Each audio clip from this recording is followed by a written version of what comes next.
ng kung may akyat nga to sa Senado. So, siya mismo wanted to go to trial. Ang ibig sabihin, kung uusad man po itong impeachment complaint, haharap po si VP Sara sa magiging pagdinig. Handa po siyang harapin itong mga paratang na to. Ngayon, kung personally kailangan niya pumunta, depende po yan sa magiging takbo ng trial. Siyempre po, kung kinakailangan niya pumunta, bilang mga abogado niya, kami naman po mag-a-advise sa kanya. Kung kailan niya po kailangan pumunta o kailan hindi kailangan pumunta. So, ang sabayanan na lang po natin ang magiging takbo. So, sa ngayon, actually, hindi pa namin alam kung ano yung magiging mode, no, ng naaaktuhan ng House yan. Whether yung normal na first mode kung saan nire-refer nila sa Committee on Justice or baka mahuli yung latter ng one-third. So, sa ngayon po, hindi pa ako makapagsalita. Hindi ko pa rin ma-preempt siyempre yung gagawin na House, yung mga speculate. Pero handa naman tayo for any possibility. Yung sinasabi kasi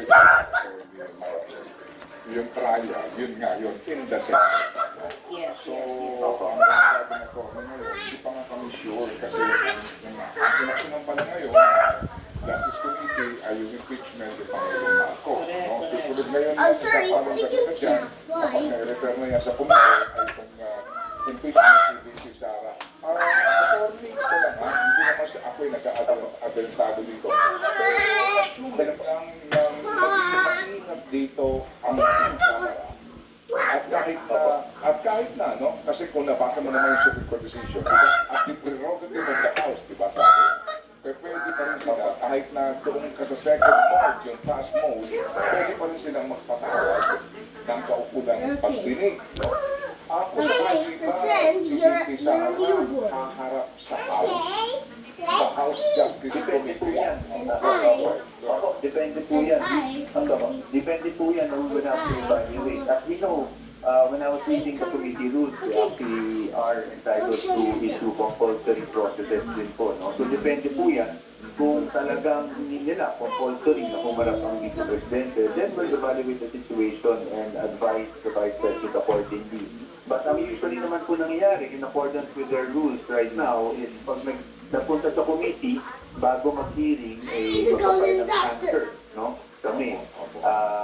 And then, may panahon para magpapay ng rejoinder dito. So, sa ngayon po talaga, Manong Ted, hindi sa ayaw mong sagutin, no? It's just more of hindi pa natin alam yung magiging takbo. But bilang abogado niya, siyempre kami po ang mag-advise sa kanya kung sakali man sa tingin namin ay kinakailangan niya magaling. Opo, yes sir, yes sir. And sabi nga ninyo, you are ready for any eventuality. Kasama dito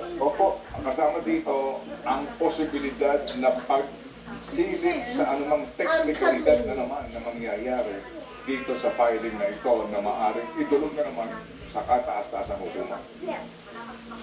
Hindi po natin ma-discount yan sa ngayon, no? Although, in the same manner, kasi parang na pag-uusapan about those technicalities. Siyempre, bilang abogado, we also have to safeguard processes. Pero, in the same breath, we also want everyone to know that we are ready to face the allegations head on.